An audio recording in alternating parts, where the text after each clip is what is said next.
Marinig ang kanyang tinig sa mga theme song ng maraming TV drama ng GMA Network. Kaya binansagan siyang Kapuso OST Princess.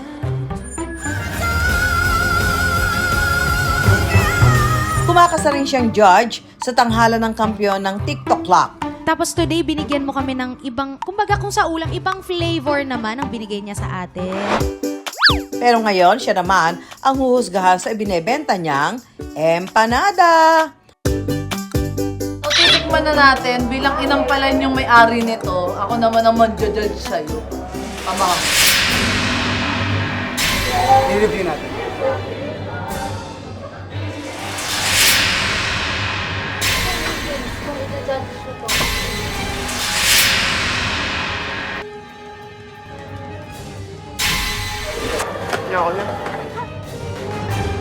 Pero bago hatulan, makidya muna tayo sa paggawa ng empanada ni Diva Hana Presillas.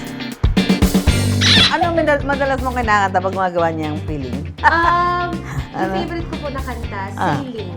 Oh, sailing! Sailing! Sailing! Parang iba po Ay, yun. babay.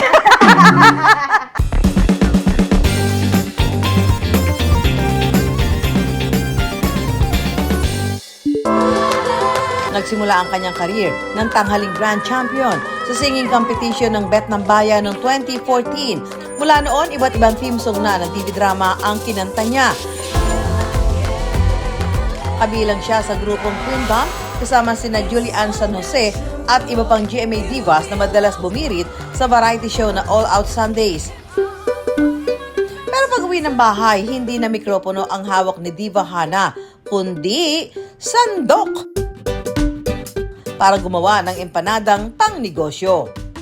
Nag-start lang talaga lahat na libangan lang namin nung pandemic since si Mama is mahilig magluto. And then eventually kaming mga anak niya nagkaroon ng idea na bakit hindi natin gawing negosyo since yun yung patok ngayon, online lang. So, from hobby lang or katuwaan lang namin, bonding namin noon, naging business siya. Kung mataas na boses ang naging puhunan niya sa kanyang singing career, sa negosyo, mababa lang daw ang puhunan. Yung puhunan, nag-start talaga kami na 1.5 since hindi naman ganun karami yung ginagawa namin since experimental pa nga nung time na yon. So 1.5, medyo marami ka na talagang magagawa. Pero hindi raw naging madaling i-harmonize ang pagiging celebrity at businesswoman at the same time. Well, sa totoo lang, mahirap talaga. Habang nasa work ako, may gustong umorder or kailangan kong i-alok sa kanila, magko-collect ako ng orders, listahan ng orders. So, mahirap para sa akin balansehin yung ganong oras ko. Pero, I made sure na yung social media namin ay matutukan ko somehow. May mga posting kami. Kahit na mahirap pagsabayin, malaking tulong daw na nasa showbiz siya sa promotion ng kanyang negosyo. Perfect blending nga! Since nasa industry nga ako, so yung mga kasama ko sa work kapag natikman nila, as much as possible, hinihingan ko talaga sila ng honest review na hindi dahil kaibigan nila ako or katrabaho nila ako. Dahil marami na ang na-judge ni Hana sa tanghalan ng kampyon, ang produkto naman niya ngayon ang hahatulan ng mga host ng TikTok Clock. Hindi pinigpid ng Ricardo. Niluto na may pagmamahal. Imposibleng ikaw lang ang gumawa, nanay mo, Dem.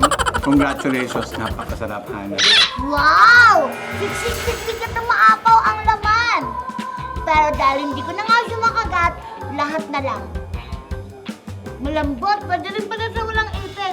Siyempre yung feeling, it's very important, diba? Yung crust kasi, ang sarap talaga. Kumanda ako, magtatayo na din ako sa sarili ko yung panadaman. Ang sarap talaga mga kapuso. Tama, pag kumain ka nito, bagay yung pangalan niya. Hahanap pa natin. Oh, kita niyo yung itlog, hindi tinipid. Ang daming laman. Ang tinapay, it's giving, fresh. Tsaka nakaka-proud si Hana kasi syempre, tinuhog niya yung dalawang trabaho sa isang negosyo, di ba? Tsaka, talaga siya? Wala, may kalbong magnanakaw. Sino yan? Siya kalbo! Ganun kasarap, Hana, ninanakaw. Alam mo, palalagpasin ko to daw. Paano nga ba binubuo ang most requested empanada ni Hana? Paghahaluin lang ang mga dry ingredients sa paggawa ng dough. Saka ihahalo ang butter at tubig. Kapag nakuha na ang tamang consistency, pwede nang masahin. Hahatiin ng dough ng maliliit saka papalaparin pabilog. May iba't ibang palaman ng empanada na pwedeng pagpilian. Ito daw ay recipe ng nanay Ng mo mama ko po. na nagustuhan mo. Nagustuhan ko, so nag-idea kami na dapat gawin namin negosyo to. Kanina sabi ni Hana, sabi ko, mahilig ka sa empanada. Sabi mo, hindi. Hindi po talaga. Pero, Napakain lang ako ng empanada nung gumawa si mama. so ngayon, ano ka na?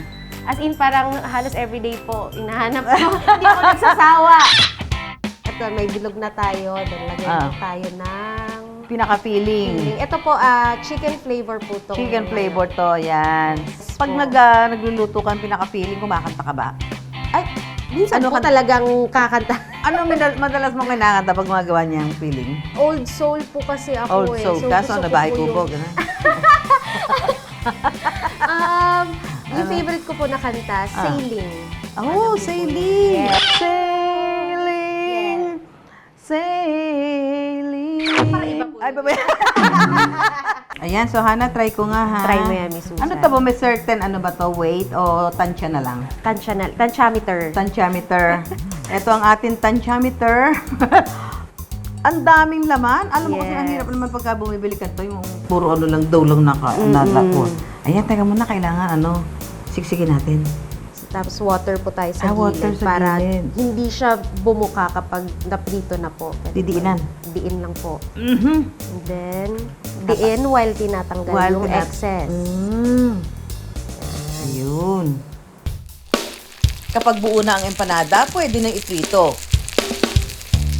Ilang minuto lang, luto na ang empanada ala Diva Hana. Ito gusto ko sa dough, yung medyo may matamis-tamis. Apo. Totoo nga ang chismis. Masarap ang empanada ni Hana. Thank you, Hana. Thank you, Miss Susan! Mabibili mula 150 hanggang 190 pesos ang empanada ni Hana, depende sa flavor. Pagdating daw sa benta, lume-level daw sa high notes ang kita. Pinaka-konting ginagawa namin in a day is 40 boxes. And then, kapag marami talagang demand, dodoble, 80 boxes. So, that's 400 pieces ng empanada. Kung everyday kami gagawa, pwede ka talagang kumita ng 5 digits a week. Feeling blessed si Hana dahil parang magandang duet na napagsasabay niya ang pagkanta at pagninegosyo. Na-bless ako ni Lord na yung pagkanta ko ay andito pa rin hanggang ngayon. So, parang masaya na ngayon, pinagsabay ko siya. Hindi lang isa ang kailangan ko rin piliin. Sa musika man o negosyo, mahalaga ang tiyempo para hindi masintunado. Kaya bago mananghalian, mga business idea muna ang aming pantakam. At laging tandaan, pera lang yan, kayang-kayang gawa ng paraan. Samahan nyo kami tuwing Sabado, alas 11:15 ng umaga sa GMA. Ako po si Susan Enriquez para sa Pera Paraan.